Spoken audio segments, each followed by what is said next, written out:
Yoga and wellbeing. जैसे कि आपको पता है ये पॉजिटिव साइकोलॉजी में लास्ट टाइम हमने देखा था कि 50 मार्क्स का आपका क्या आया था, क्वेश्चन पेपर आया था और हर एक क्वेश्चन आपका 10 मार्क्स और 20 मार्क्स में बहुत ज्यादा था। तो वी वर एक्सपेक्टिंग कि जो आपका साइकोलॉजी का पेपर पॉजिटिव साइकोलॉजी का 50 मार्क्स का आया था, लेकिन लास्ट टाइम 100 मार्क्स का आया ये। तो उसी के बेसिस पर मैंने देखे कि क्वेश्चंस उन्होंने बहुत ज्यादा एलैबोरेटेड वे में पूछ रखे थे। इस वीडियो में हम बात करेंगे आपकी योगा एंड वेल बीइंग के ऊपर। तो अगर आप हमारे चैनल पे नए आए हैं तो सब्सक्राइब करें और बेल आइकन को जरूर दबाएं ताकि फ्यूचर में आने वाली वीडियोस आपको सबसे जल्दी और आसानी से मिल सके। This is caffeine shot, let's get started. So देखिए गाइस, यहाँ पर हम बात कर रहे हैं योगा एंड वेल बीइंग की। तो there are 8 limbs of the yoga. पहले मैं आपको हेडिंग दिखा देता हूं, जो बेसिकली जिस हेडिंग की हम बात करेंगे इसमें, the 8 limb of the yoga. क्या क्या उसकी योगा के जो 8 लिम्स हैं वो कौन कौन से हैं। मैंने यहाँ पर काफी एक्सप्लेन वे में आपको बता रखा है, क्योंकि ये क्वेश्चन अगर आप देखोगे प्रीवियस ईयर में भी आपसे पूछा नहीं गया था, बट इसके बहुत ज्यादा चांसेस हैं और इलेबोरेटिव वे में पूछा जा सकता है। तो आइए देखते हैं what are the 8 limbs of the yoga. देखिए, सबसे पहले अगर हम बात करें तो सबसे पहले आपका आता है यम। अब यम के अंदर देखिए आपके 5 पार्ट होते हैं: अहिंसा, सत्य, असत्य, ब्रह्मचर्य और अपरिग्रह। राइट। स्टार्टिंग से हम चल रहे हैं और ऊपर तक चलते चलेंगे कि सबसे नीचे क्या होता है, उसके ऊपर क्या होता है, उसके ऊपर क्या होता है और उसके ऊपर है। टोटल 8 जो के आपके रहते हैं लिम्स, उसके बारे में हम बात करेंगे। सबसे पहले हम बात करें यम के। यम में सबसे पहला होता है आपका अहिंसा, सत्य, असत्य, ब्रह्मचर्य और अपरिग्रह। राइट। उसके बाद यम जैसे ही आप इसको कंट्रोल कर लेते हो इन सारी चीजों को, तो इंडिविजुअल कहाँ मूव ऑन कर जाता है, नियम पर। अब नियम में क्या होता है, शौच, संतोष, इसके बारे में मैंने नीचे लिख रखा है, उसके ऊपर भी हम बात करेंगे कि ये छोटे छोटे पॉइंट्स मैंने लिख रखे। ओके। तो नियम क्या होता है आपका, शौच, संतोष, सौवाध्य, तपस, ईश्वर परिधान। राइट। ईश्वर परिधान, ये सारे क्या है, संस्कृत वर्ड में है और इसके बारे में आपको बता दूं, नॉर्मली आपको पता भी चल रहा होगा। ठीक है। यम में हम क्या देखते हैं कि आपके पर्सनल मोरल कोड क्या है। राइट। कि आप उस चीज को कैसे मानते हैं। जैसे कि हम कहते हैं honesty is the best policy, तो वो क्या है, वो आपका मोरल कोड है। एज एन इंडिविजुअल आपको honesty is the best policy follow करनी चाहिए, that is your moral code. तो that's come under into the category of the yamas. नियम क्या क्या आप उनके नियम मानते हैं, दैट इज आपकी पर्सनल डिसिप्लिन। आप अपने आप पे कितना कंट्रोल रख पा रहे हैं, आपके अपने अंदर कितने ज्यादा डिसिप्लिन है, कितने ज्यादा आप स्वच्छ मतलब साफ रह पा रहे हैं, एंड ऑल दिस थिंग, इसके बारे में हम बात करेंगे नीचे जाकर। ठीक है। अभी हम इसके बारे में एक्सप्लेन में बात करेंगे, फिलहाल मैं सिर्फ आपको 8 लिम्स ऑफ योगा के बारे में बता देता हूं। तो नियम का क्या मतलब होता है, आपकी पर्सनल डिसिप्लिन। उसके बाद क्या आते हैं आसन। आसन मीन्स आपके होता है पोस्चर, ये सबको पता होगा। राइट। अब आसन से ऊपर जब बंदा या फिर इंडिविजुअल मूव ऑन कर जाता है तो प्राणायाम पर आता है। प्राणायाम मीन्स आप अपनी क्या करते हो, ब्रीथिंग को कंट्रोल करते हो। और देखिए, ये माना जाता है कि ब्रीथिंग और माइंड आर कोरिलेटेड। जब आप अपनी ब्रीथिंग को कंट्रोल करते हो, that means you are controlling your mind. और अगर मैं इसको और कोरिलेट करूं साइकोलॉजिकल टर्म में, तो there are many psychologists who believe mind is connected with the universe.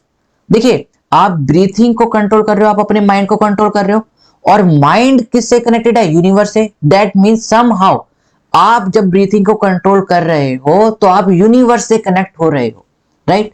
अब देखिए कितना ज्यादा ये आप कह सकते हैं कोरिलेट प्रोसेस है, या फिर बिल्कुल आप कह सकते हैं डीप प्रोसेस है। राइट। तो आसन के ऊपर क्या रहता है आपका प्राणायाम। नाउ प्राणायाम के ऊपर क्या रहता है, प्रत्याहार। प्रत्याहार means sense withdrawal. Sense withdrawal means जो आपको लगता है कि बाहर से मटेरियलिस्टिक जो आपकी डिजायर है उसको छोड़ देना। जो आपकी मटेरियलिस्टिक डिजायर है उसको छोड़ देना। उसके बाद क्या आता है आपका धारण, या फिर क्या करना, कंसंट्रेट करना, मेडिटेट करना। जब हम करते हैं कि ये ध्यान व्यवस्था में, राइट। धारणा के ऊपर क्या पड़ जाता है आपका, ध्यान व्यवस्था। धारण मीन्स कंसंट्रेशन और ध्यान मीन्स मेडिटेशन, दोनों में कंफ्यूज नहीं होना है। धारण मीन्स कंसंट्रेट करना, किसी एक पर्टिकुलर चीज पे फोकस करना, कंसंट्रेट करना। और वहीं पर ही जब आप धारण के से भी ऊपर क्या चल जाता है, ध्यान लगाना, दैट इज मेडिटेशन करना। किसी के बारे में बिल्कुल जो आपके आसपास है सराउंडिंग, उससे बिल्कुल क्या हो जाना, बिल्कुल कट जाना, और एक चीज पर पर्टिकुलरली फोकस करना, उसको मेडिटेट करना, उसके बारे में सोचना कि क्या किस तरीके से है। जब आप ध्यान को भी अचीव कर लेते हो तो उसके बाद हम कहते हैं कि ये जो साधु या संत हैं, या फिर दिस इंडिविजुअल क्या है कि समाधि में चला गया। समाधि मीन्स कि आप बिल्कुल शांत हो गए हो और आपने अब इक्विलिब्रियम स्टेट को अचीव कर लिया है। ये इक्विलिब्रियम स्टेज क्या होती है, ये भी हम आपको बताएंगे। अब देखिए राइट साइड पर मैंने आपको लिख रखा है, यहाँ पर अगर आप देखोगे तो ये जो एरो है मैंने यहाँ पर दिखा रखा है, ये नीचे से ऊपर गया, दैट मीन सबसे नीचे यम है, फिर नियम है, आसन, प्राणायाम, प्रत्याहार, धारण, ध्यान और समाधि। अब देखिए जब हम बात कर रहे हैं यहाँ पर यम की, अगर मैं माइंड के बारे में बात करूं तो यहाँ पर क्या रहता है, बहुत ज्यादा क्योटिक माइंड रहता है, मीन्स कि कभी इधर भाग रहा है कभी उधर भाग रहा है, बहुत ज्यादा, राइट, उसके अंदर बहुत सारी एंजाइटी है, बहुत सारी चीजें। जब हम नियम की बात करते हैं तो हमने क्या करा है, स्ट्रेस फ्री माइंड, यानी कि अब जो जो क्योटिक माइंड था उसको अब हमने क्या कर लिया है, थोड़ा शांत कर लिया है, राइट। अभी उस क्या है, वो शांत है, स्ट्रेस फ्री है, उस अब उसमें एंजाइटी नहीं हो पा रही। जब हम बात करते हैं आपकी प्राणायाम और आसंस की, राइट, जब हम बात करते हैं प्राणायाम और आसंस की, तो यहां पर क्या होता है कि mind capable of being focus, यानी कि अब हम अपने माइंड को एक पर्टिकुलर चीज पे फोकस करने की कोशिश कर रहे हैं, ओके, कैपेबल कर रहे हैं उसको कि वो काम क्या कर सके, वो फोकस कर सके एक पर्टिकुलर चीज पे। जब हम धारण और प्रत्याहार की बात करते हैं, यानी कि हम अपने माइंड को क्या कर रहे हो, फोकस कर रहे हो, यहां पर हम क्या कर रहे हैं, कैपेबल, उसे कैपेबल बना रहे हैं, यहां पर क्या हो चुका है, वो फोकस हो चुका है। और ध्यान या समाधि पे जो हमारी जो कह सकते हैं आप जो स्टेज है वो इक्विलिब्रियम है, दैट मीन्स अब बिल्कुल हमारा जो माइंड है वो क्या हो चुका है, बिल्कुल काम हो गया है, बिल्कुल शांत हो गया है। तो ये मैंने आपको एक रे डायग्राम से समझाया था, उसके नीचे भी अब हम देख लेते हैं हमने क्या क्या लिख रखा है, राइट। 10 मार्क्स में आता है इसलिए थोड़ा इलेबोरेटिव वे में मैंने लिखा है, काफी ज्यादा मेहनत करनी पड़ती है। तो गाइज अगर आपको वीडियो पसंद आ रही है तो लाइक जरूर करें, शेयर करें, सब्सक्राइब करना ना भूलें, ठीक है। 8 लिम्स ऑफ योगा की अब हम बात करते हैं। देखिए सबसे पहले हमारे पास क्या था, यम, राइट, यम की बात करते हैं, that is principle of the moral code. क्या है, प्रिंसिपल या फिर मोरल कोड का।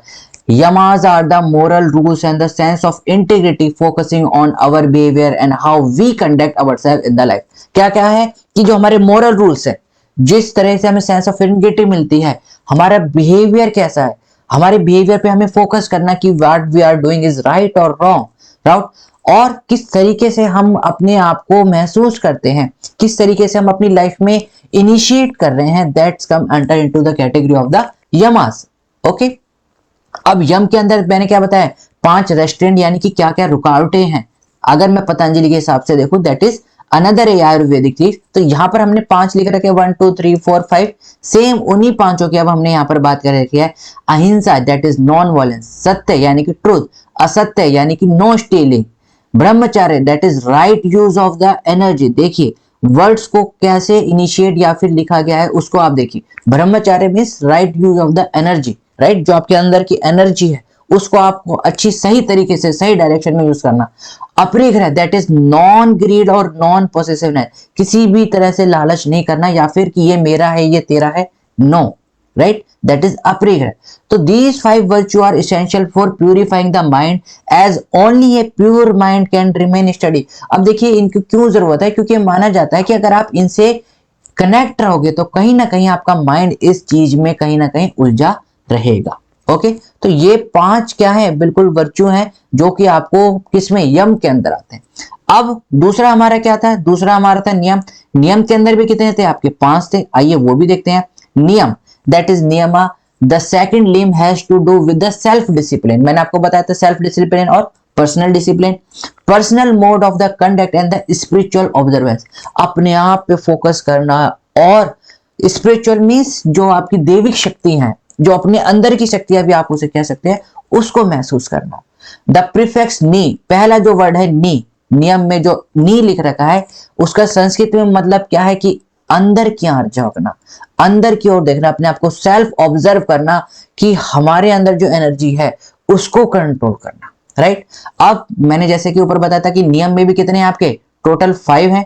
कौन कौन से हैं, स्वच्छ दैट इज प्योरिटी, स्वच्छ ये तो आपको पता ही होगा, संस्कृत में वर्ड है और हम ये चीजें कहीं ना कहीं डेली लाइफ में यूज भी करते हैं। Swachh means purify and cleaningness of the mind, swachh means body की क्लीनिंगनेस नहीं, swachh means cleaningness of the mind. क्या आप सोच रहे हैं, किस तरीके से आप सोच रहे हैं, स्पीच क्या हम बोल रहे हैं, और अपनी बॉडी, यानी कि बॉडी के साथ साथ आप अपने दिमाग को स्वच्छ करें, अपनी स्पीच को किस तरीके से हम बातचीत कर रहे हैं, कैसा हम सोच रहे हैं, that's all come under the category of the स्वच्छ। संतोष दैट इज कंटेंटमेंट और फुलफिलमेंट एंड सेटिस्फेक्शन, की जो है हमारे पास दैट इज सफिशिएंट। ग्रीड नहीं रखना, इन अदर वे आप कह सकते हो, राइट। तपस दैट इज डिसिप्लिन और बर्निंग ऑफ द डिजायर, जो हमारे अंदर की जो डिजायर है। अब जब मैं बात करता हूँ डिजायर वर्ड की, तो that means it use for the negative things और नेगेटिव फीलिंग। नेगेटिव फीलिंग के लिए ये यूज करा जाता है। जो सेक्स डिजायर है, जो नेगेटिव डिजायर है, उसको क्या करना, बर्न करना, अपने आप को डिसिप्लिन में रहना, सही तरीके से यूज ऑफ एनर्जी करना। स्वाध्याय दैट मीन्स सेल्फ स्टडी करना, सेल्फ रिफ्लेक्शन करना और स्पिरिचुअल टेक्स्ट के बारे में जानना कि ये कैसे कहां गया है।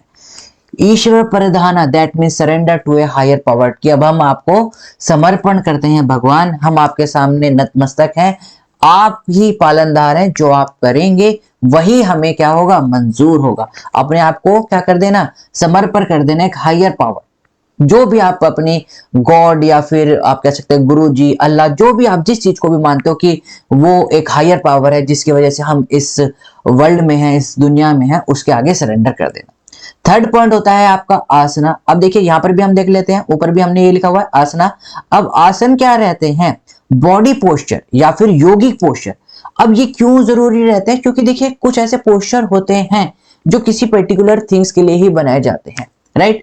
अब जब हम इन पोस्चर में बैठते हैं तो हमारी जो कंसंट्रेशन होता है वो लेवल इंक्रीज हो जाता है, जो ब्रीदिंग के ऊपर कंट्रोलिंग रह जाती है वो भी इंक्रीज हो जाता है। तो इसलिए हम कहते हैं आसनास, दैट मीन्स हर एक बॉडी पोस्चर के लिए हर एक आसन बनाया गया है। A stable and a comfortable position that help attain mental equilibrium, अपने दिमाग को इक्विलिब्रियम या फिर शांत रखने के लिए क्या है, एक स्टेबल और कंफर्टेबल पोजीशन को हम क्या कहते हैं, आसन। आसन के बाद था आपका प्राणायाम। प्राणायाम मींस योगिक ब्रीथिंग, कि आप अपनी जो ब्रीथ है, मैंने आपको ऊपर भी बताया था कि ब्रीथ को कंट्रोल करना। Pranas that is refer to the energy और द लाइफ सोर्स, और आप कह सकते हैं ब्रीथ को। And yama means to control. Prana means energy, life और ब्रीथ, और यमा मीन्स क्या होता है, कंट्रोल करना, यानी कि आप अपनी ब्रीथिंग को क्या कर रहे हैं, कंट्रोल कर रहे हैं। और मैंने ऊपर ही बताया था कि जो ब्रीथ और माइंड होती है वो क्या रहती है, क्लोजली रिलेटेड रहती है। तो if you are controlling your breath that means you are controlling your mind. और अगर मैं इसको और ऊपर देख लूं तो mind somehow is connected with the universe, that means जब हम अपनी ब्रीथिंग को कंट्रोल कर रहे हैं या फिर हम ब्रीथ को कंट्रोल कर रहे हैं, that means we are connecting with the universe, the source of the whole energy, right. तो देखिए कैसे एक चीज दूसरी चीज से कोरिलेटेड होकर कहां पहुंच रही है, ठीक है। That is your pranayama, that is yogic breathing, अपनी जो सांसें हैं उन पे कंट्रोल करना। प्रत्याहार that is withdrawal of the senses. अब प्रत्याहार का मीनिंग भी देख लेते हैं। प्रति मीन्स एंटी और अवे, यानी कि ले लेना। एंड आहार मीन्स टू फूड और द थिंग, और you can say materialistic thing, right, जो कि हम डेली कंज्यूम करते हैं एक्सटर्नली। अब फूड की बात कर लें वो भी बाहर से हमें मिलता है, राइट। हमारी जो डिजायर्स हैं वो भी हमें बाहर से मिलती है। मटेरियलिस्टिक थिंग यानी कि जो चीजें हमें बाहर से चाहिए, हमें पैसा चाहिए, हमें पावर चाहिए, हमें ये चाहिए, राइट, अच्छा घर चाहिए, ये सारी क्या है, मटेरियलिस्टिक थिंग है, right. Together elucidate as the withdrawal of the food and the senses, mental preparation to increase the power of the mind। अब देखिए जब आप अपनी इन सारी चीजों को कंट्रोल करते हो, अपने सेंसेस, राइट, कितने सेंस होते हैं, 5 सेंसेस होते हैं। जब आप इन पांचों सेंसेस को कंट्रोल करते हो, what does that mean, that is you are controlling them, they are not controlling you, right. Sense आपके कंट्रोल में होने चाहिए, आप सेंसेस के कंट्रोल में नहीं होने चाहिए। तो when you are controlling your senses, all 5 senses, that means आप क्या कर रहे हो, now you are the boss. आपको पता है कि मेरे को इस सेंसेस को कंट्रोल करना है, किस तरीके से कंट्रोल करना है। तो आपकी जो मेंटल प्रिपरेशन है, यानी कि आप अब स्टेबल पोजीशन पे होते जा रहे हो, आपके जो माइंड की पावर है वो क्या होती जा रही है, इंक्रीज होती जा रही है। 6 होता है आपका धारण, that is concentration on object, किसी एक ऑब्जेक्ट पे क्या करना, कंसंट्रेशन करना। धा मीन्स होल्डिंग, धा मीन्स जो धारण का जो धा है दैट मीन्स होल्डिंग और मेंटेनिंग। एंड अना मीन्स अदर और द समथिंग एल्स, या फिर आपको पता ही होगा अना मीन्स क्या, कि या तो कोई दूसरा या फिर किसी और चीज। The concentration of mind on one object and it's field, किसी एक चीज पे कंसंट्रेशन करना और उसके सराउंडिंग जो सारी चीजें हैं उस पे अपना क्या करना, फोकस करना। जैसे कि गॉड, अब जब हम गॉड या फिर भगवान पर हम क्या कर रहे हैं, फोकस कर रहे हैं, तो उनकी जो चारों तरफ की जो एनर्जी है वो क्या हो जाएगी, उसकी फील्ड हो जाएगी उनकी, ठीक है। दैट इज किसी एक चीज पर फोकस करना। ध्यान, दैट इज मेडिटेशन करना। Withdrawing the mind from all external object, जब हम ध्यान लगाते हैं दैट मीन्स हम क्या हो गए, बिल्कुल अनकॉन्शियस स्टेज में पहुंच गए from the other world. Other world के बारे में हमें कुछ नहीं पता कि बाहर क्या हो रहा है। हम क्या कर रहे हैं, हम सिर्फ फोकस है अपने मेडिटेशन में, एक पर्टिकुलर ऑब्जेक्ट पे हमारा ध्यान है, और सारी जगहों से बाहर की सारी जो ऑब्जेक्ट्स हैं, बाहर क्या चल रहा है, सब कुछ हो गया है। सिर्फ हम फोकस किस पे कर रहे हैं, एक पॉइंट पर, और उसी पर हम क्या कर रहे हैं, मेडिटेट हो रहे हैं। Last point is samadhi, that is equilibrium. Sama in the samadhi means की सेम और equal, and dhi means to see. Sama means same और इक्वल, और धी मीन्स टू सी।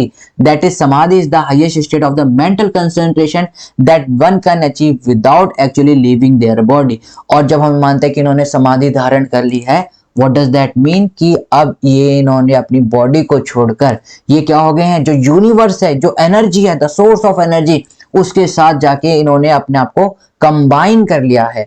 और चीज होती ही क्या है जब हम बात करते हैं योगा की, कि जब मैंने आपसे कहा था कि आप ब्रीथिंग से माइंड को कंट्रोल कर रहे हो, और माइंड कैसे कनेक्टेड है, यूनिवर्स से। दैट मीन्स कि हम अपने आप को उस यूनिवर्स से कनेक्ट करने की कोशिश कर रहे हैं। और समाधि में जैसे ही हम कनेक्ट हो जाते हैं तो हम यूनिवर्स में चले जाते हैं।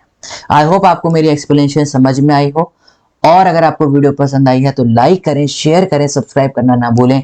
We will meet in the next video. Till then keep smiling, keep gathering lots of memory. This is caffeine shot. Have a great day. Thank you all of